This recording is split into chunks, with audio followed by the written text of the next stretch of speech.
Shalom, my fine divine collective, Dominica Divinely here, God's favorite light worker, the golden healer, the messenger, and your down-to-earth high priestess. So the other day I put a part 1 video out on the difference between a chosen from the called. So this is just the extension. This is part 2 of part 1. But in this video, I'm going to talk more about the chosen than speaking on the call. And the only reason why I am doing a part 2 today is because when I was editing part 1, my spirit was not settled in satisfaction. It was not clear that I had put everything out there, and it was something important that I had missed. So as I was editing and my spirit was in that energy of letting me know that I had forgot something, I immediately heard that the chosen are earth angels. Now, I know that many dreamy folks would like to think that angels are supposed to be these glowing, angelic, sweet, and gentle spirits, but that's why we don't get paid to think. As I mentioned in part 1, that the job of a chosen are God's undercover workers who jump timelines and who carry the power and wisdom of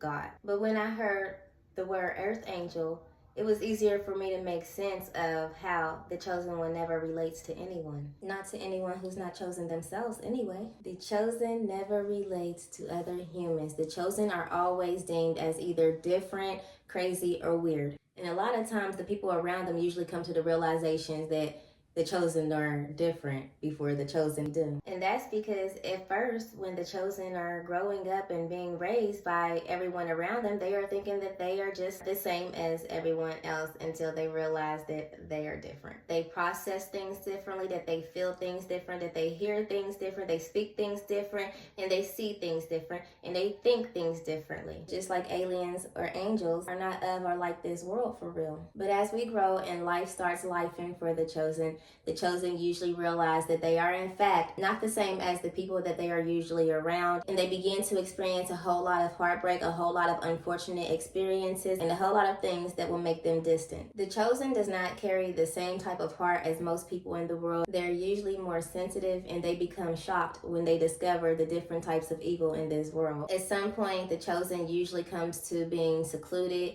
having no friends or family in their life, having no one around them because of the ways of the world and because of the development and the processes that they have to grow in when it is finally time for the chosen to transform and to becoming and knowing who they really are and who they really belong to, and that they do not belong to this world. And even though the world has already affected the chosen plenty, the chosen are still put up eventually for their protection from the world. So because the chosen is so sensitive to energies and they are likely always getting attacked and being targeted by the opposing forces, the chosen cannot be around many people or in most places. Even a point in time to where the chosen have to come to realizations that their earthly family, the family that birthed and raised them, are not really their family. There comes a point in the chosen life when they realize that they are not even like the family that raised them, and the family that raised them do not really accept them, just like Jesus was not accepted in his hometown, and just like Jesus's earthly mother and father was not really his mother and father, if you know what I mean.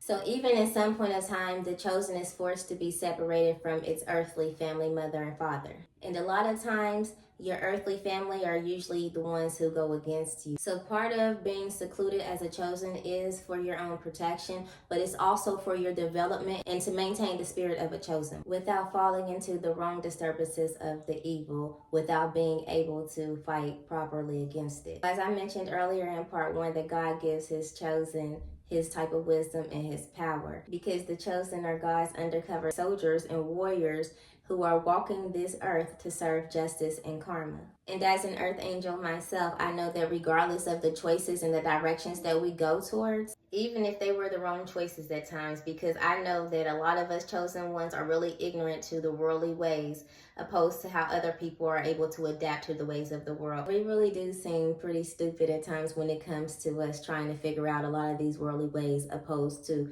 the people of the world. But there's always one thing for sure: no matter what, God always stays in control, always works it out for the chosen to actually be placed back into the proper position, regardless of the wrong steerings in the wrong direction. There is no getting out of being a chosen. The called, people who believe, those who are saved, can backslide. They can change their mind about following the Lord or whatever they believe in, they can do whatever they want to do to actually turn their back on their calling.